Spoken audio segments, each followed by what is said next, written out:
All right, we are talking about inequalities. I highly recommend that you pause this video right here, go ahead and copy this stuff down in your notes, and then come back, hit play, and we'll actually look at it. So we've been solving equations and talking about equations, right? Where x ends up equaling 2, okay? One of the big things that we need to talk about that differentiates inequalities, that makes them different, is your solution changes quite a bit when you solve these, and even in what you're talking about, okay? So to illustrate that, I'm going to use some people on campus that I think most of you probably know. Oh, there's the bell. So if I'm talking about a mystery person, and that mystery person equals the same age as Coach Gay. By the way, these people are listed from oldest to youngest, okay? If I'm talking about somebody whose mystery age is equal to Coach Gay, it's a very specific thing that I'm thinking of, right? I am only talking about Coach Gay out of this list. There's only one person on this list that is the same age as Coach Gay, and that is Coach Gay, okay? If all of a sudden I say I'm thinking of a mystery number of someone who is less than Coach Gay, I don't have just one answer anymore, right? If I'm saying my mystery person is less than Coach Gay, now all of a sudden I have 3 different options. I have multiple solutions to whatever that mystery is. Same thing if I say that it is less than or equal to Coach Gay, now all of a sudden I'm saying, okay, so all these people younger than him and him included, okay? People usually don't realize this, but this symbol right here is actually a combination of less than and equal to. If you were to take those and smash them together and overlap them, it's almost like saying less than and equals to at the same time. So just fun fact to kind of consider. So when we're talking numbers, if I solve and I get an answer of x equals 2, well, that means the only number that x value could be is a 2. All right, we don't graph that answer because it's very, very straightforward. It's common sense, like you're just marking a 2, which isn't very informative. So if it is an equation, I'm going to say see page 5, where you're writing up equations and the keywords for equations, okay? Because that's where we kind of did all of that. If I'm saying that my x value is less than 2, right? Now, all of a sudden, if I imagine this on a number line, I'm saying that x could actually be anything underneath the 2. So it could be 0, it could be -2, it could be -1, it could be anything below or to the left of the 2. Not including 2 though, right? If it has to be less than 2, I don't actually shade the 2, and the way that I do that is with, remember, an open circle. That's basically saying I can get everything right up till the 2, 1.9999999, but 2 isn't included. So that's my boundary, but I'm not using it as part of the solution. Little side note about less than versus is less than, because on your notes just yesterday, we talked about, or 2 days ago, that less than can mean subtraction, but then sometimes it means the symbol. The key is if it includes is, okay? We talked about the fact that is your equal sign keyword. It's one of the most common ones you're gonna see. So if you're saying is less than, not saying, hey, that's your breaking point in your problem, that's your like divider in the problem. And so it's not subtraction anymore. So that is pretty key, okay? So if I am writing this, I want you to also remember that it can also be flip-flopped.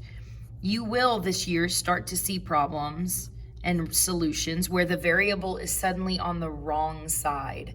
So this still means my mystery value is smaller than the 2. If you remember how the little, from elementary school, the alligator eats the bigger side. So the alligator is going after the 2, and our mystery answer is the small side. So my mystery answer is everything smaller than 2, okay? Keywords that will tell you that if I'm setting this up from a word problem, it's less than. If it says is less than, This seems common sense, right? Also, if it says something like under or below, right? That's not including the 2. That's saying only values that are underneath that or below that. So is 2 below 2? No, 2 is equal to 2.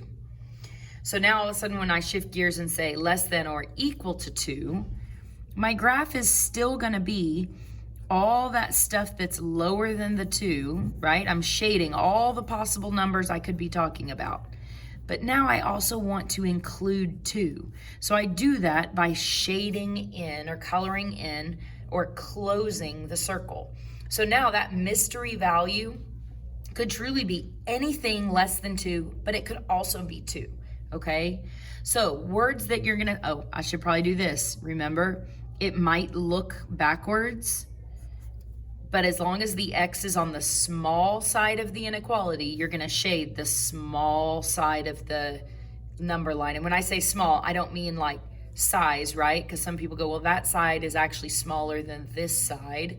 I mean the smaller numbers, the small number side of it, okay? If you see words like at most, if I have at most 2 children, well, I could have 2 children or I could have less than 2 children, right? So that includes the 2 if I say at most. If I say there is a maximum of 2 kids, well, I could have anything under 2 up to and including 2. Versus if I said I have under 2 kids, then I can't have 2 kids, right? I have less than 2 kids. If you are looking at a situation where they have given you a budget is a really good example of you might use all of your budget or you might use less than that budget, but you just can't go over. Or my favorite phrase, if it says no more than 2. If I have no more than $2, I could have $2. I just can't have more than $2. And then I have everything under that, okay? If we shift gears to the greater than symbol, you're looking at now, and I always, when I'm setting up a graph of these, because you will be graphing your solutions, I always show 0 and then the positive and the negative of whatever my boundary is, okay? So greater than 2, I want all the numbers that are bigger than 2. Well, that's gonna be all the numbers that are up here to the right. I'm not including 2. If it's greater than 2, 2 is not greater than 2. Okay, so I do an open circle to show that that's my boundary, but I'm not including it. Okay, again, it could be reversed. It could look like this, where the X is on the wrong side, but if you read that, it's still showing that your mystery numbers are on the bigger side of 2. Other words you might see above in a word problem.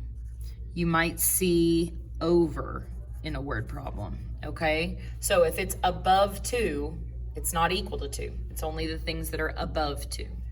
And then our last category, greater than or equal to, means that I'm including the 2, right? Greater than or equal to. So yes, it could be 2 or it could be anything above the 2, okay? Keywords that might indicate this. Oh, I always want to skip this part. So that's what it would look like if it's backwards. It's still showing that your mystery numbers are bigger, the bigger side than the 2, okay? Instead of at most, you might see at least. That's a really common one. If I have at least 2 dogs, well, I could have 2 dogs or I could have more than 2 dogs, right? Instead of maximum, this one would use minimum. You have to do a minimum of 2 push-ups. Means you got to do at least 2, but then you can do more than that. There's not really a good opposite side of budget. Like very rarely are they going to say you have to spend, you know, this amount or more. If they do, it's going to say like a minimum. It's going to say you must spend, okay, so for shipping, free shipping with a minimum of $30 purchased, right?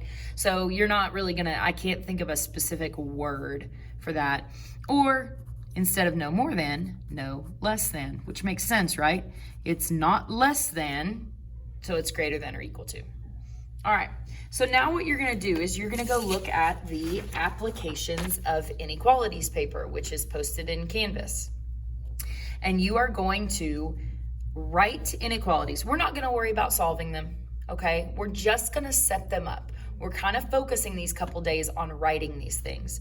So if I look at like number 4, the price of a pair of sandals is reduced by $5. Avery has $16, but that is not enough to buy the sandals. So the price of a pair of sandals, do I know that? No, they've told you right here to use C for the price of sandals. So I don't know the price of sandals. It's reduced by 5. Well, reduced means I'm subtracting $5. She has 16, but 16 is not enough. So that means that 16 is too small, right? So 16 is smaller than whatever this ends up being. Does that make sense? 16 is on the small side. Can't equal 16. If it equaled 16, she would have enough, but she doesn't have enough. 16 is too small. So all you're doing is setting up the cost minus that $5 discount is still greater than 16, okay? All right, if I come down here to kind of a more number one, a number divided by -6 is no less than 5. So a number is my mystery, is divided by -6 is no less than 5. So if it's not less than 5, I know I'm talking greater than, and then you've got to think, okay, 5. Is 5 no less than 5? Well, yeah, I mean, I can't be less than 5, so I can be equal to 5. Now, I hate this symbol. Now that you are in Algebra 1, we need to start viewing division as a fraction and getting really comfortable with that. So instead of doing division on there with that symbol, just use a fraction bar instead. So x divided by -6 is no less than, so greater than or equal to 5. That's all you're doing, is just setting these up. It's similar to what we did with the equations, but now instead of an equal sign, you're gonna have to determine which one of these categories is this scenario describing, okay? Good luck, guys.